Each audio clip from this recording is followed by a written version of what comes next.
Hello friends on YouTube, Bill Nelson here with a video in which I'd like to talk today about a contemporary issue and how maybe a more Gnostic take on that issue could be options for like a Gnostic view of that issue. So I want to kind of talk about the LGBTQ plus phenomenon and what we can think about LGBTQ plus dispositions in people, maybe from a more a Gnostic perspective. Now, historically, of course, so Gnosticism, including, of course, Manichaeism, there's often been an understanding that some Gnosticism is more ascetic and others has been more antinomian. And some kind of have both ascetic and antinomian extremes in them. So by ascetic, I mean self-denying type of practice that is very much about crushing like bodily appetites and cravings.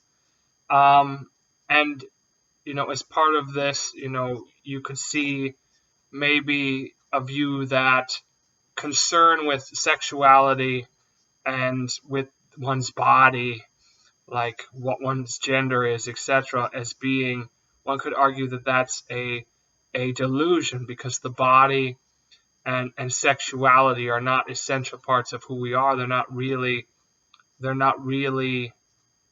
more like illusions. Our true self is spiritual, is divine, our divine soul. And so one could argue that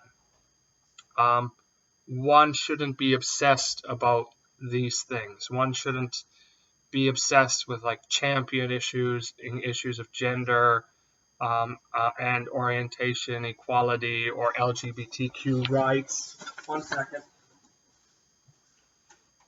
It's just hot in here. I need the air conditioning turned on. So, but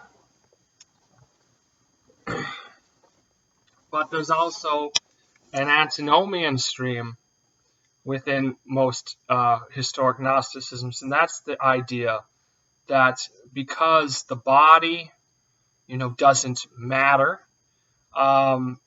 really everything or many things are permissible. That one shouldn't be obsessed with rules and social roles and stuff that regulate how the body is used. And many antinomian Gnostics had a reputation for libertinism, the idea that one could do whatever one wanted, and in fact maybe should engage in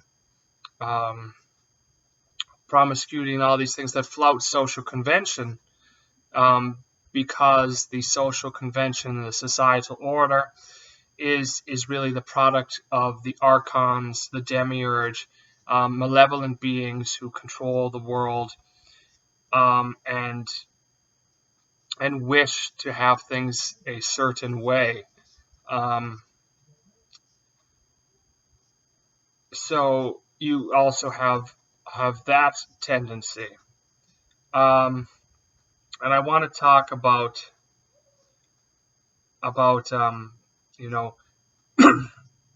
obviously Scripture, as Manichaeans and other Gnostics tended to view Scripture as, well, parts of it and aspects of it are from God.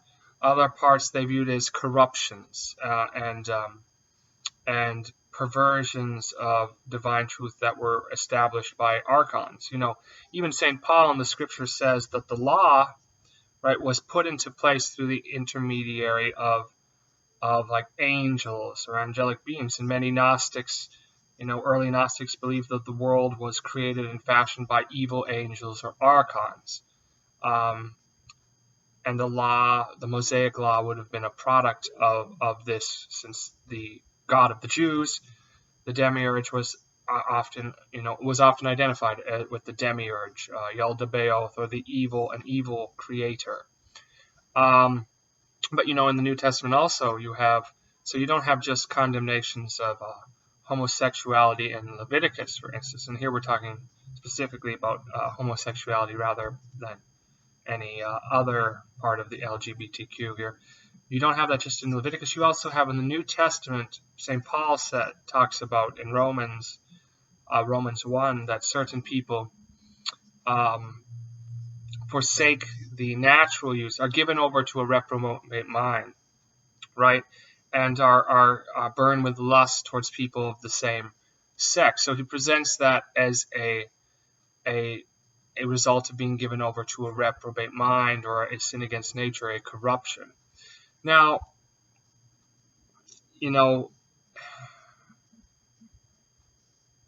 on the one hand,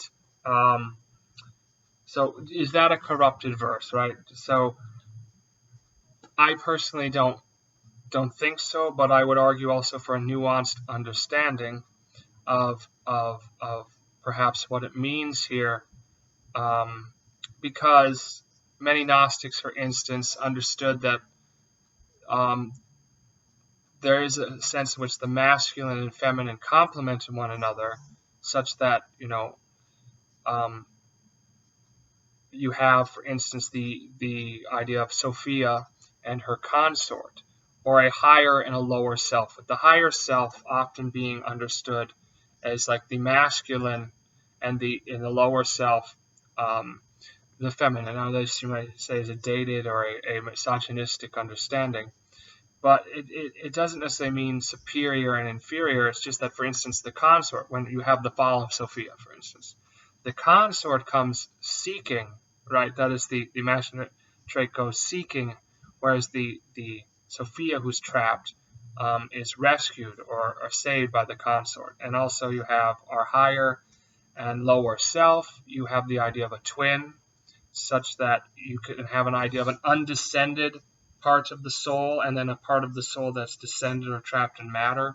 Plotinus, who was a Neoplatonist, for instance, believed that there was both a undescended and a descended part of the soul, the descended part being what's stuck here in the material world, and the undescended part is important because it's part of what allowed for the ascent back to the one. And so from this perspective, you could have the notion that you need complementary pairs or syzygoses, right? Male-female dyads, and that to pursue a dyad that is not male-female, and I don't mean necessarily physically, but spiritually, is a perversion against nature, and can impede spiritual progress and ascension.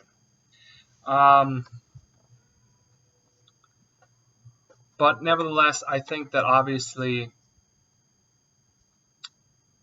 we all have, as part of our complete self, right, masculine and feminine traits, because the divine has all that is good within it. All that's good within the genders is in the divine, and our true self, according to Gnosticism, is divine. So, for instance, people who feel uncomfortable with their bodies and feel like they should have been born the opposite gender, etc. Well, we shouldn't just assume that desire or that sense of displeasure with one's own body is unnatural. That is perhaps a natural yearning for completeness to have, in a sense. They already have the perfections of the one gender, so they sees the good in the other, and they want or covet that. Now, it's misguided to think that you can truly gain that by altering your physical appearance, because the perfections of of the genders, which are merely imprinted in matter, are ultimately spiritual things, such that only contemplation of spiritual forms and of the divine can truly give us a sense of oneness and union with such things to be content. Likewise, if people desire the same sex, intercourse and whatnot with the same sex, find that physically attractive, it's not wrong per se to appreciate the good in male, forms of the same sex, because there is beauty there. There is a pattern, a divine pattern, like the messenger in Manichaeism, presents himself as a beautiful male, and then you also have the maiden of light. These are divine forms that are beautiful and should be adored. So it's not necessarily disordered to appreciate such things. What is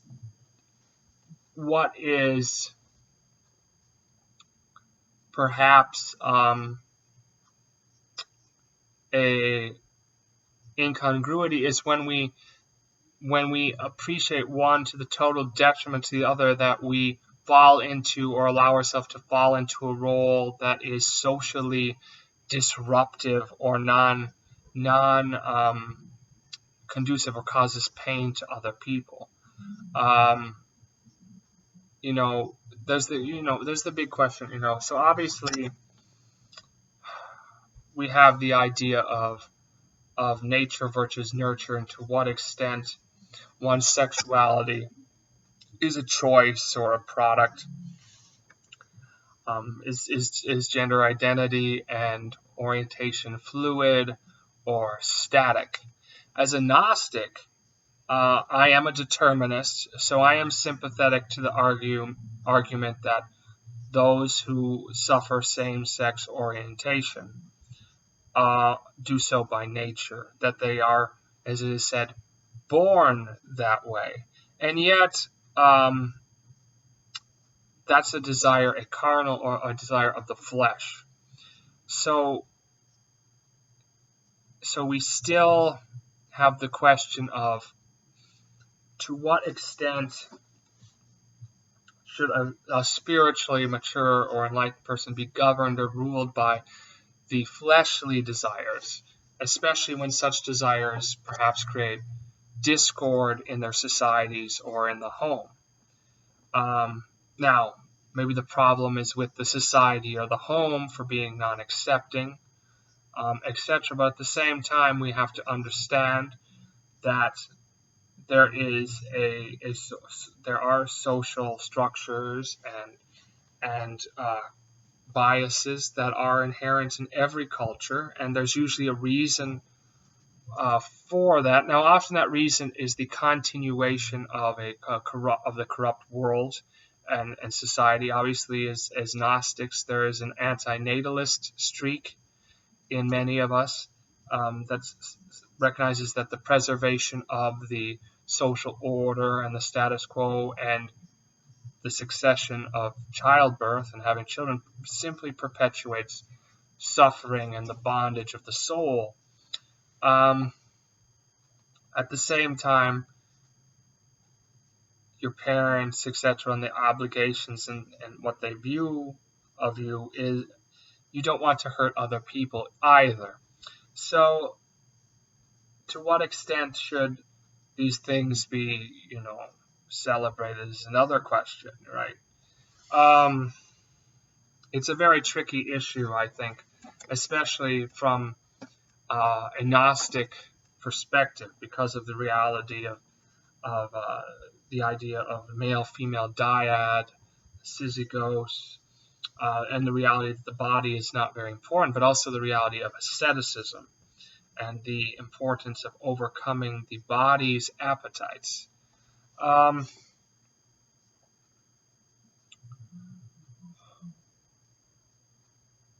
I do think it's important that we recognize that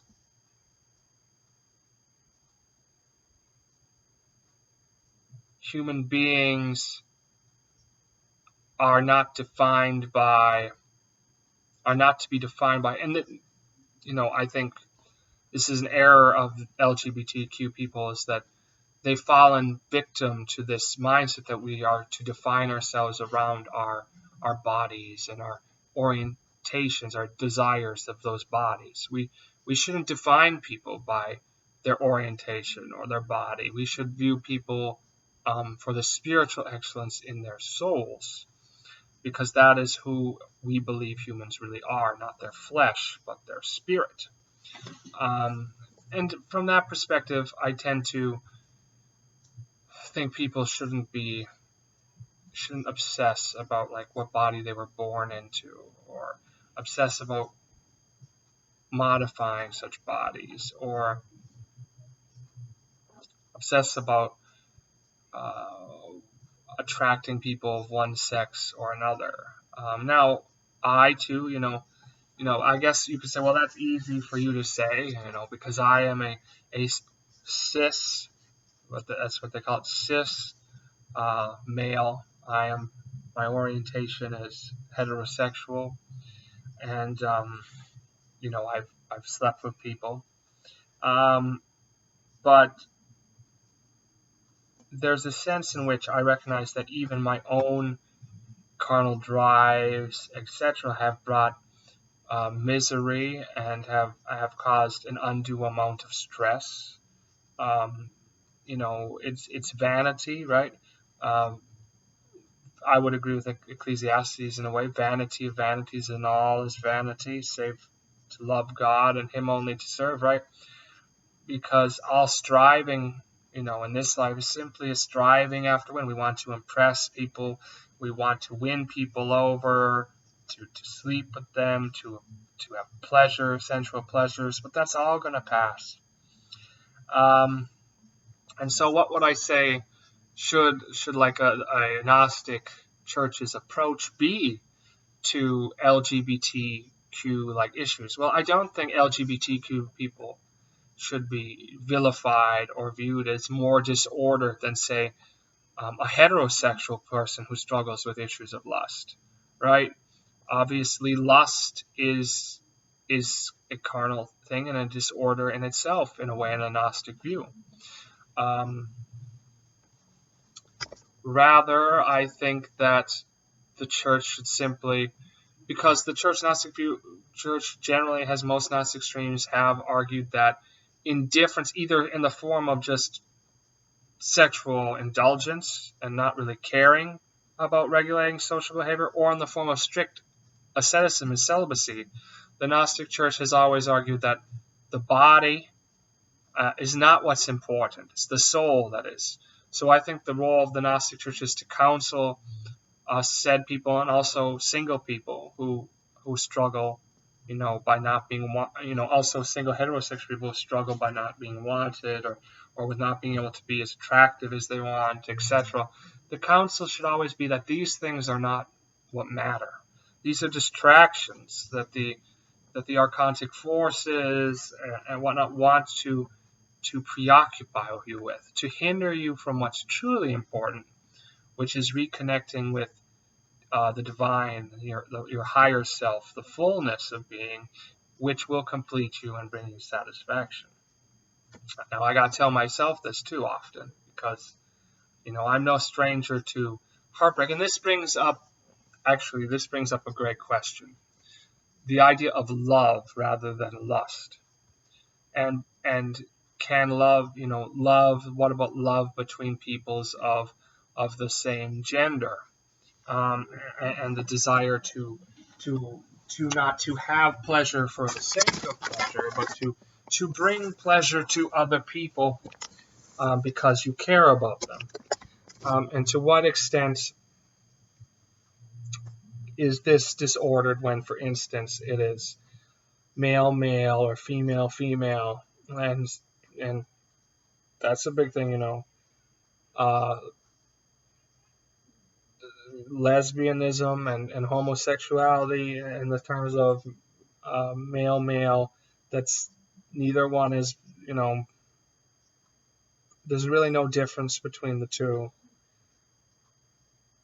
that was a weird thing growing up, growing up my generation, because I'm an older millennial. Things were changing, but male had a stigma, but female was like men drool over the idea. It's like, it's funny. It's really no different spiritually speaking. But I digress. Love, love in its truest form is not concerned with bodies. Love in its truest form, when a person, let's say you love a person, they're horribly disfigured, and they can't support themselves, etc. True love, right, which was never in it for a person's body or physical appearance, continues to love the person. Because love is less about receiving joy and pleasure than it is about giving it. Jesus said, that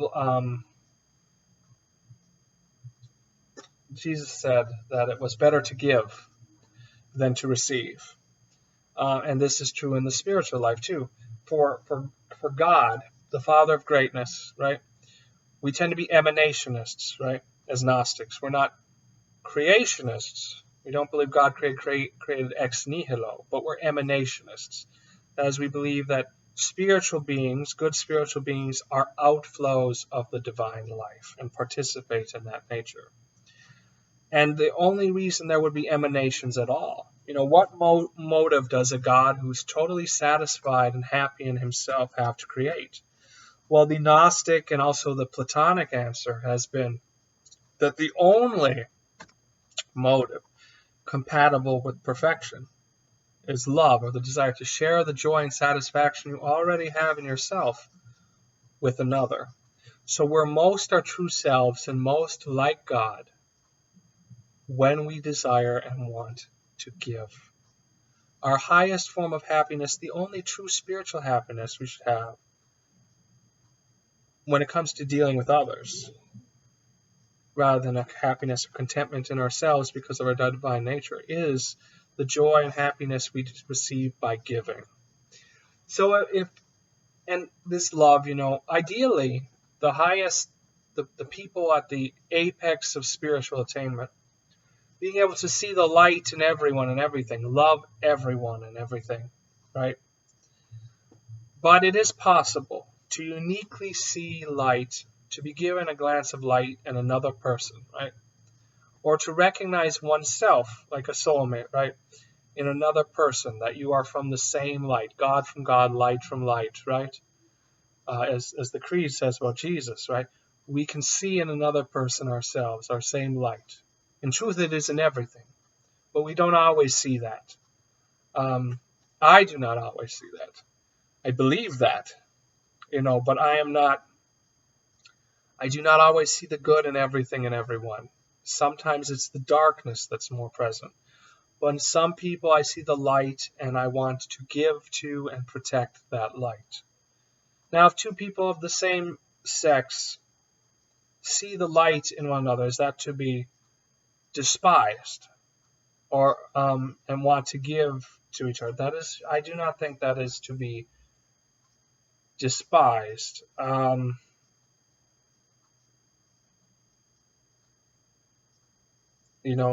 this case, the condemnation is about burning in lust towards a person in which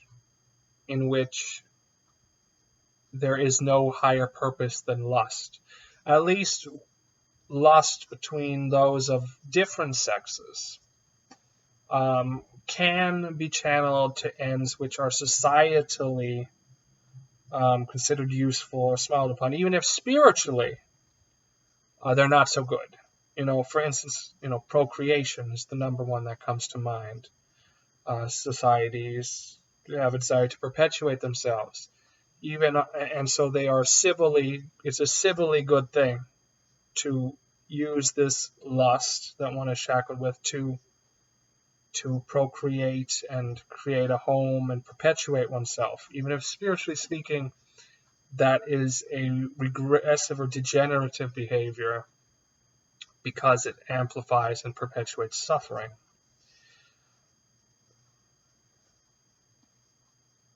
But like I said, I do not think that Paul's statement is a corruption there, but I do think that a nuanced understanding of what it means may be important,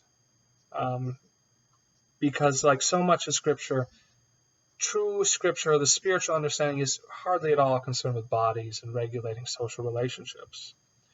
Obviously, the mainstream Christian church, which is trapped in a materialist mindset,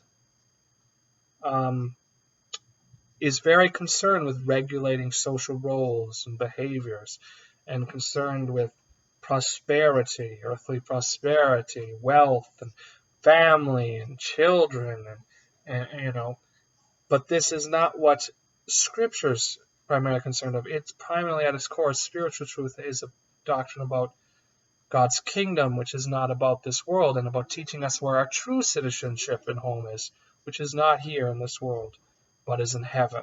As St. Paul teaches, our citizenship, or our conversation, as some of the old translations, I think the KJV, for instance, uses, is in heaven. We're not beings of this earth, and so we shouldn't think in an earthly way or be preoccupied with earthly things. Now, again, very few of us are good at this, and I'm among them. Like I said, I suffer from heartbreak, and that's twofold. One, I have a heartbreak because I saw the light in someone, and I wanted to give to them more than I've seen in anyone else. But at the same time, I'm also heartbroken because I'm not free from earthly desires, and I had a desire at one time to have a family and children with this person because I saw the light in them, and I wanted our light to mingle and have a visible earthly manifestation, even though I also recognize that manifestation would have been but a continuation of the suffering of the light that is in us. That said, I'm not sure that my light will cease suffering when I die anyway. I don't think I am at the point of attainment where this is my last incarnation. But who knows where my light will go, and hopefully I am on the path. And that's what we should all hope for, that we are on the path to that gnosis and that behavior, that realizing our truest, our best spiritual selves, that we are able to become free after this life. And that should be our goal, regardless of our sexuality. It should be what we want those who are straight, gay, transgender, etc., to aspire to. Now, most of us will not, and most of us will inevitably have a great concern with earthly things. And, for instance, hearers in the Manichaean faith, they were the same requirements that were on the elect were not on the hearers. They were allowed to, it was understood that they were going to sin, that they would engage in sexual acts. Usually the church, encouraged them towards monogamy rather than polygamy, regarding adultery as spiritually regressive.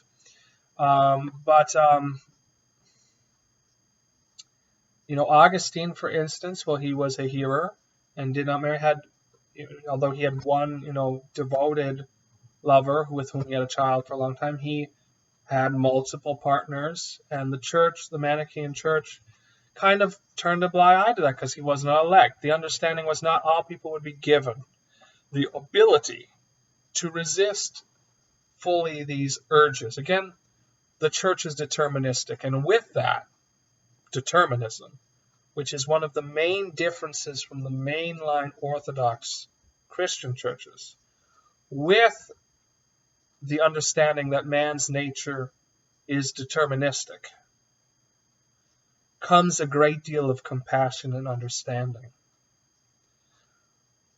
The flesh lusts against the spirit, and the spirit against the flesh, as Scripture says, so that sometimes the things we would want to do, we are unable to, And sometimes the things we would not wish to do, that we do. We fall victim to our appetites, to the evil that's in us.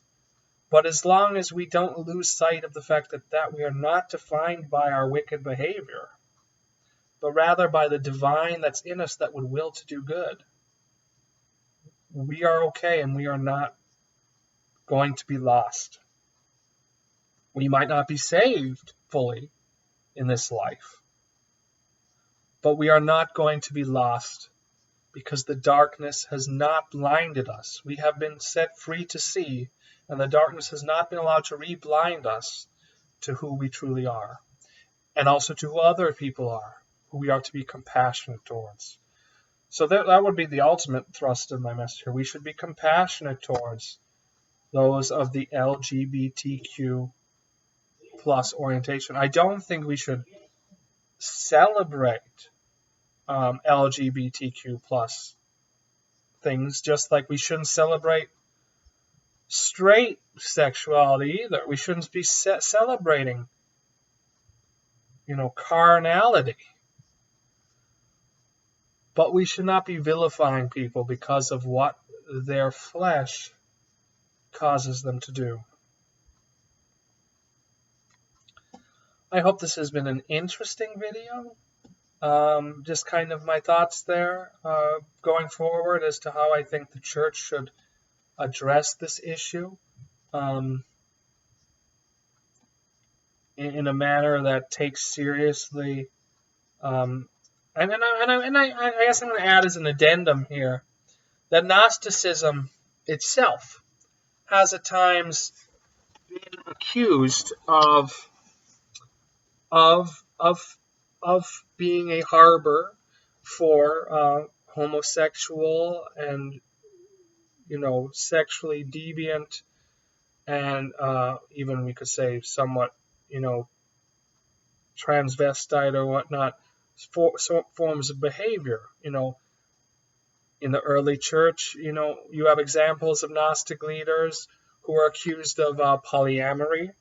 You have female Gnostic leaders who occupied roles that the Orthodox Church said would only be occupied by men, and as such they viewed them as being overly masculine. You had the accusation by the early church that some Gnostic sects engaged in like homosexual rituals, orgies, and obviously the Ophites and the legendary accusation of like the semen Eucharist. The word bugger, which in English refers to a homosexual, may derive from Bogomil, which of course was a medieval Gnostic sect that was antinatalist, and maybe the accusation by the opponents, which was probably slanderous, was that as it would seem more consistent with the Gnostic view that maybe the Bogomils preferred homosexual sex to straight sex because it would not result in childbirth. Although we need to understand that from the medieval mind, in a way, any sex that was not, from the medieval Catholic mind, that was not conducive to procreation was in a sense sodomy, was in a sense most homoerotic or homosexual, because that was the main problem with sodomy, and things like onanism. All of it was sinful and could be viewed as sexually disordered and maybe cover under this heading of sodomy. So again, we should just